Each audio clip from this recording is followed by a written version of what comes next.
आप सभी को मेरा नमस्कार। आज मैं आप सभी के समक्ष कार्तिक मास के महात्म्य का 8वां अध्याय प्रस्तुत कर रही हूँ। आइए शुरू करते हैं। श्री कृष्ण गोविंद हरे मुरारी। हे नाथ नारायण वासुदेवा, बोलो बांके बिहारी लाल की जय। कमल नयन भगवान को श्रद्धा पूर्वक ध्यान। कार्तिक मास महात्म्य का 8वां अध्याय बताऊं। नारद जी ने कहा, अब मैं कार्तिक मास के व्रत का उद्यापन विस्तार से बताता हूँ, जो समस्त पापों को नष्ट करने वाला है। कार्तिक मास के व्रत का पालन करने वाला मनुष्य कार्तिक शुक्ल पक्ष की चतुर्दशी को व्रत को पूर्ण करके भगवान विष्णु की प्रीति के लिए उद्यापन तुलसी के ऊपर एक सुंदर मंडप बनाए, उसे केले के खंभों से संयुक्त करके नाना प्रकार की धातुओं से उसकी शोभा बढ़ाए। मंडप के चारों ओर दिए जगाए। उस मंडप में सुंदर बंधनवारों से सुशोभित 4 दरवाजे बनाए और उन्हें फूलों से तथा छवड़ से सजाए। चारों दरवाज़ों पर अलग अलग मिट्टी के द्वारपाल बनाए और उनकी जाकरें उनके नाम इस प्रकार हैं: जय, विजय, चंड, प्रचंड, नंद, सुनंद, कुमुद और कुमुदा। उन्हें चारों दरवाज़ों पर 2-2 के क्रम में स्थापित करें तथा उनका भक्ति भावना से पूजन करें।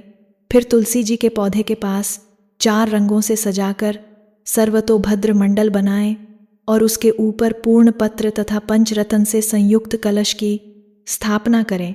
कलश के ऊपर शंख चक्र भगवान विष्णु का पूजन करें। कार्तिक शुक्ल चतुर्दशी के दिन उपवास करें तथा रात में गायन कीर्तन आदि मंगलमय आयोजनों के साथ जागरण करें।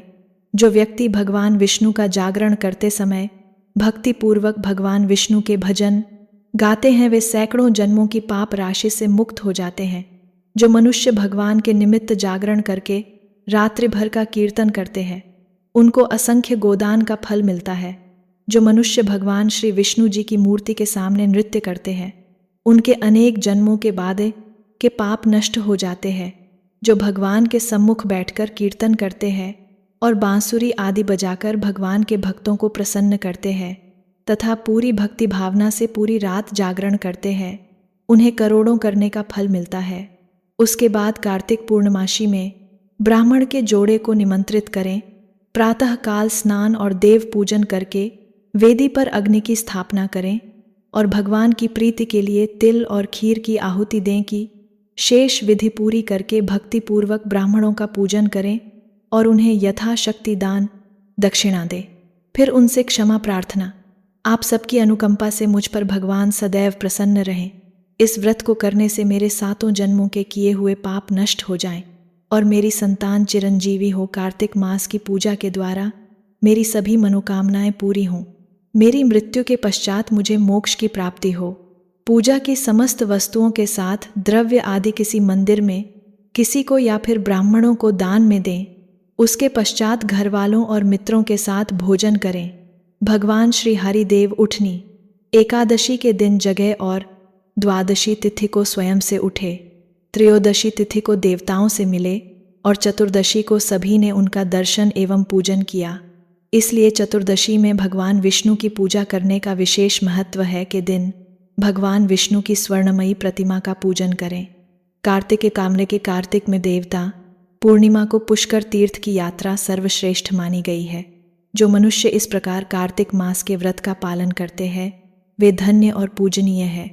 उन्हें उत्तम फल की प्राप्ति होती है। जो मनुष्य भगवान विष्णु की भक्ति में तत्पर होकर कार्तिक मास के व्रत का पालन करते हैं, उनके पाप तत्काल ही नष्ट हो जाते हैं।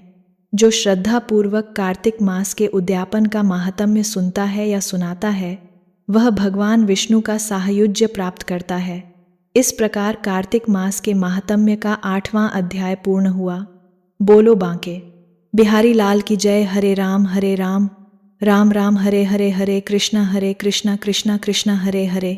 यदि आपको कार्तिक मास के महात्म्य का 8वां अध्याय पसंद आया है तो कमेंट बॉक्स में जय श्री कृष्णा, जय दामोदर भगवान, जय माता दी लिखना ना भूलें। आप सभी का हार्दिक धन्यवाद।